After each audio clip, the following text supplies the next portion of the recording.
the death of Europe's last electronics giant. Hello everyone, welcome back to our YouTube channel. We will explore the most important story of the day. Today's topic is the demise of Europe's last electronics giant. This corporation was once a leader in innovation and technology, and its downfall has generated a lot of debate and study. In this video, we'll look more closely at what caused the company to fail and what it says about this current state of the electronics industry. The saying, "away with the old and in with the new," may be familiar to you. In 2023, that is precisely what occurred to Europe's once dominant electronics giant. It serves as a warning about what can happen when a business doesn't develop and change with the times. Keep reading to understand what transpired and what lessons may be drawn from this tale. Without further delay, let's begin the video. A corporation that was previously closely associated with cutting-edge technology and innovation was Europe's last electronics giant. It was a leader in the business for many years, with a reputation for manufacturing high-quality products that were both reliable and inexpensive. But as time went on, the business struggled to keep up with the rapid rate of technological change as it came into competition with more and more new companies in the industry. The CEO of Phillips proudly declared to the media in 2010 that the company was no longer in the high-tech industry, quoting, "We are no longer a high-tech company." Not a sentence that you'd expect to hear voluntarily from a company that just a decade earlier was every bit as much of a giant and an innovator as Samsung or Sony, and until recently was the third largest electronics company in the entire world, with over 35,000 employees at its peak. But this statement was true and intentional.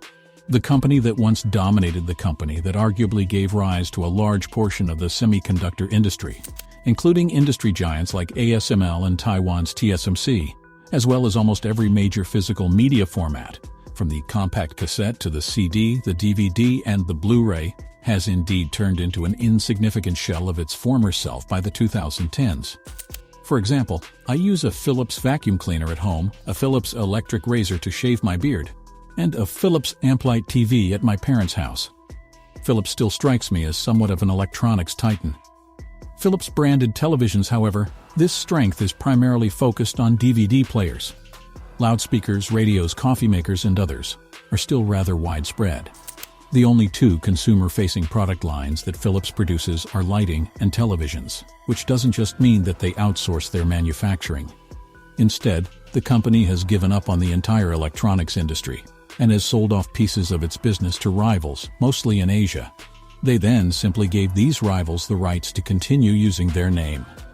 It is appropriate that Philips dropped electronics from its name officially in 2013, along with their other mistakes like a complete failure and the semiconductor industry, as well as the declaration that this was no longer a high-tech company per se, given that the only products they currently sell are razors and oral hygiene products like electric toothbrushes, which together make up only about 15% of their business, and in total are now less than a tenth of the size of a current electronics giant like Samsung.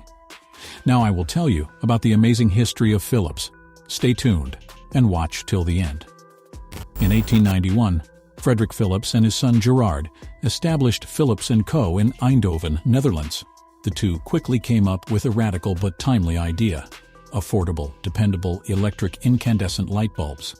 They were motivated by Gerard's intense interest in science and engineering and saw the opportunity given by the mass-market advent of electricity. Realizing the relevance of scientific research to product innovation, the first Philips research laboratory, known as Philips Net Lab, opened in 1914. Under the direction of Dr. Gilsholst, it aimed for the highest standards in research and undertook forward-thinking initiatives like researching new lighting technologies to identify new sources of light, while its advancements in X-ray tubes ultimately served as the impetus for Philips's involvement in health technology. Philips research created improvements to support the post-Second World War recovery. They included the development of gramophones, radios, tubular fluorescent lights, hearing aids, novel magnetic materials and ceramics, as well as the miniaturization and advancement of radio and shaver technology. Yet mass-market television was the most major introduction. Philips concentrated on making its technology accessible in response to popular culture and customer spending power. The first mass-market-friendly compact cassette music player was an immediate hit. The first stereo compact cassette player, along with vehicle and portable radio cassette players, came after it and set the standard for tape recording throughout the world. The 1990s saw a growth in items made to be more user-friendly and easy to use as technology became more complex and pervasive. By harmonizing and integrating all factors, Philphs' Design for Life, human-centered product design methodology improved patient experience and throughput. Philphs is a brand with a mission rather than just a moniker for a business. This period saw the business adopt a fresh, user-centric focus and take its first truly comprehensive approach to develop a unified Philphs brand experience, producing cutting-edge products that were user-centric and simple to use. Philphs wants to make a meaningful difference in the lives of 2.5 billion people annually by 2030, motivated by its mission to improve people's health and well-being via meaningful innovation. Currently, its expanding array of cutting-edge healthcare IT solutions supports value-based care throughout the whole health continuum. The company we're talking about today was once a leader in the electronics sector, which has always been a fast-paced and dynamic environment. It had a well-known brand and was renowned for its cutting-edge products and technology. But as time went on, the business found it difficult to remain competitive. I'm sure y'all want to know about the Philphs disaster and what are the reasons why the company is facing such a downfall. Let's move on to the main elements of Philphs' disaster. One of the key factors that led to the company's demise was its lack of investment in new technology and innovation. The company failed to keep up with the latest trends and developments in the industry, and as a result, it fell behind its competitors. Other companies were quick to adopt new technologies, such as artificial intelligence and automation, while the old giant lagged behind. Another factor that contributed to the company's downfall was its inability to adapt to changing consumer preferences. As the market shifted towards more environmentally friendly and sustainable products, the company failed to respond. Its products were seen as outdated and harmful to the environment, leading to a decline in sales and profits. As the company's financial situation worsened, it was unable to invest in the necessary changes to stay relevant. Instead, it continued to rely on its old ways of doing things, hoping that things would turn around. However, the writing was on the wall, and eventually the company was forced to declare bankruptcy. This was all about today's video.